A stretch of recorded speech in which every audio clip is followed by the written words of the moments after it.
So yun guys, good morning. Kita nyo pa yung mukha ko sa salamin. Yan, kikita nyo na. Kung nakikita nyo na, well, kung di kayo updated, dapat maging updated kayo. So follow my TikTok and Facebook accounts, Paul Barurot. Tapos sa Facebook, follow nyo na lang ako. Personal account ko, Paul Tenerife. But if you can see, ayan na yung ating new bike. Nabenta na yung ating 6R. And since me and my wife are celebrating our 10-year anniversary, dinagdagan yung budget ko. And we got this. This is a 2022 BMW S1000 RR. Huwag kayo iiyak. Actually, tinry ko na siya kahapon, so hindi na bago. Pero, ayan, it's in Hockenheim Silver. Pinayagan tayo mag 1000cc at bongga pa, di ba? Sino bang hindi mo thank you, sana all na lang dyan. Sana all. We now own actually a BMW S1000 RR. At loaded sa features to, mamaya i-walk around natin. Pero for now, since it's already 7 AM, it's a Wednesday. Nakuha namin to nung Tuesday, I believe. Oh, it's a Thursday pala, sorry. Dali lang ha. Lagay ko lang yung phone ko dito para nakikita nyo yung screen. Naka Bluetooth naman siya. Ang galing! Ang galing! Napakaganda ng tech, napakaganda ng features. Yun nga lang is naka stock exhaust pa ako, so hindi tayo masyadong rinig sa daan. Pero that's gonna be okay. Mag-iingat na lang muna tayo for the meantime. Kita nyo, naka-stock exhaust pa siya. Kita nyo din, busog yung brake lines nito, naka-front two wheel. At kung nakita nyo din, ito din yung nasa marketplace. So hinatid nila to nung Tuesday. Salamat Sir JC sa pagandang unit. So tara, lakad na tayo.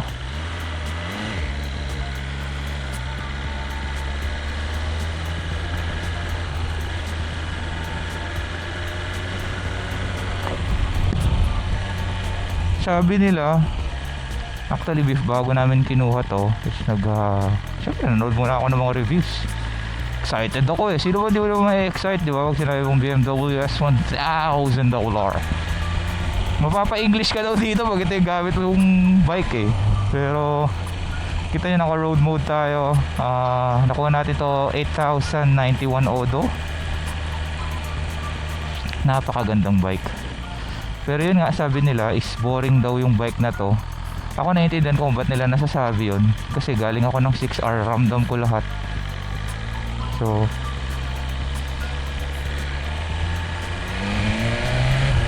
ito ultimo vibration sa handlebar, napaka minimal.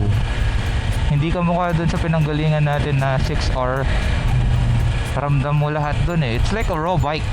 Lalo na yung TFT display nung 6R ko 2023 yun, manual pa yung gauge. Ito syempre all digital na siya.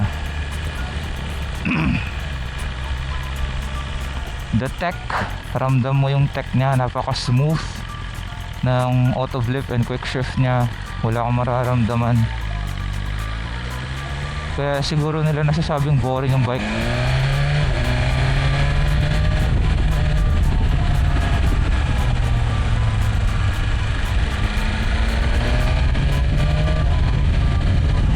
Yes, bukid dito sa amin. So kung sanay kayo dito sa channel ko, dito ako lagi dumadaan. Mas malapit kasi sa highway ito.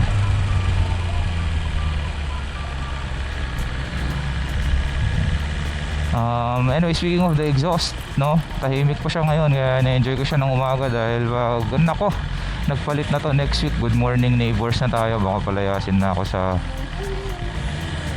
palayasin ako ng mga kapitbahay.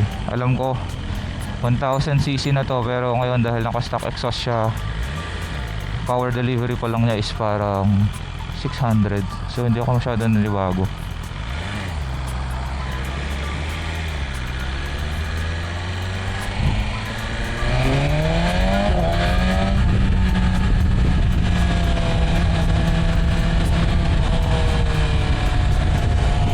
Napakaganda, lalo na yung cruise control niya.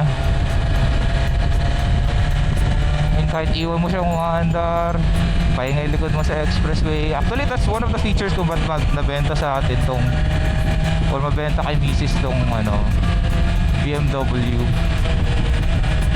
Kasi ako talaga,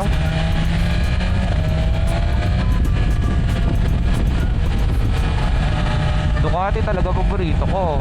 Bala ko nga is V4S Panigale na 2021 or 2022.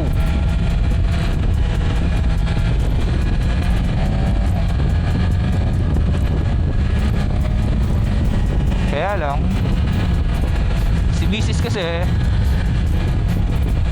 kung naalala nyo, 2021 naka ZX25R tayo, di ba? Nag-racetrack kami noon, yung unang racetrack namin, may nakita kaming ganito. Sabi namin balang araw makakabili din kami. Napakagandang bike kita namin noon.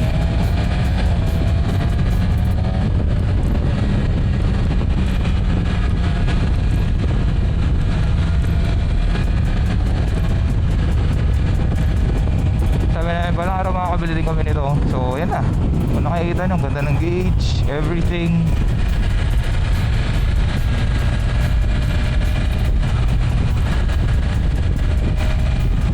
Hindi nga lang tayo pansinisidaan kasi di pa naka-exhaust, pero konting hintay lang kasi next week sigurado. Diyos ko day, minumura na tayo ng kapitbahay. Charot! Pero yun, Mami, if you are watching this, thank you. Pinayagan mo akong mag 1000cc. Thank you din, nagdagan mo yung budget. Thank you for getting or considering this bike for me. Kasi sobrang suabe.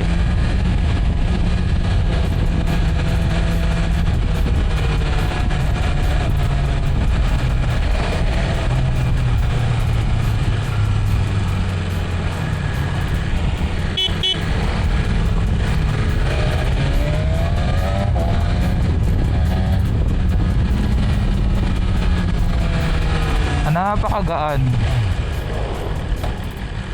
Kung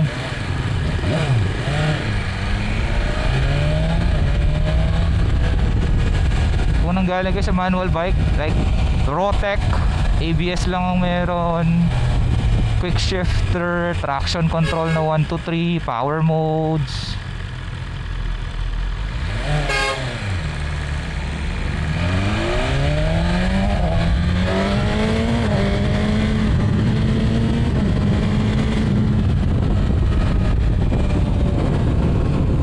Talagang ma-appreciate nyo pag upgrade kayo. Sabihin nyo medyo boring kasi di mo ramdam yung bike dahil sa tech, pero promise sobrang worth it. Lalo na kahapon try ko siyang i-banking, ramdam ko yung assist kasi kapit na kapit siya sa daan. Lalo na naka super core sa tires to, SC1.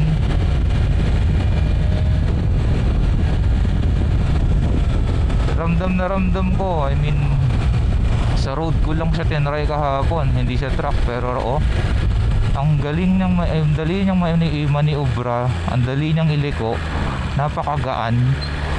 Considering na 1000cc to, dapat mas mahirap i-drive to kaysa sa 6R, pero BMW did a really good job on this bike.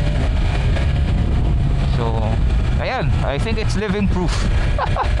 Kapag ito yung binili mong bike, mapapa-English ka talaga sa sarap. Oh my God! Wow!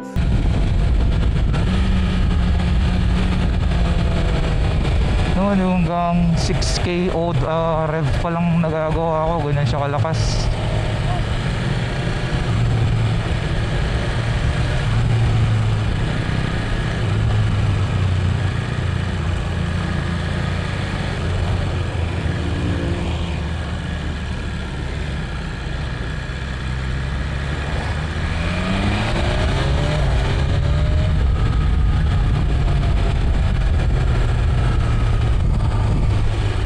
Weeks later. Ito yung ating new bike. This is what? Ano na yata to? 2 weeks later. And kung makita nyo, December 26, happy holidays sa lahat. Ito na yung bike natin ngayon. After 2 weeks, yung una kong video na hanggang ngayon na hindi ko pa natatapos. So eto, tapusin na natin. Nakabili na tayo ng exhaust. Dumating na yung exhaust natin. Kung makikita nyo sa video kanina, napakatahimik kasi all stock pa yun. This is, kung nakikita nyo, full titanium yan, custom burn. Tapos syempre original na Akrapovic canister. Mula lang yung label ko na tinanggal ko kasi gas-gas. Second hand ko lang siya nakuha sa tropa. Shoutout kay Kobe, yung kasama na rin naka BMW, binenta niya kasing sa kanya. So kinuha ko na. So yan, makikita nyo kung original Acra, kung malaki yung tip, tsaka may screen na ganito, napakaganda. Yung mga fake kasi sobrang liit lang, tapos wala din siyang screen. Nag-rear set din tayo na M package na rear set, foldable pa yung foot pegs. Ito pinalitan na rin natin ng blue. Meron na tayong chain adjuster, tsaka kung nakita nyo dun sa video natin kanina is naka cast wheels pa yung likod. Ngayon naka M package tayo na carbon rear wheel. Ayan, di ba? So yun, like I said, follow kayo sa Instagram ko, sa TikTok ko, tsaka sa Facebook para makita niyo yung updates mas madalang kasi ako mag-post doon.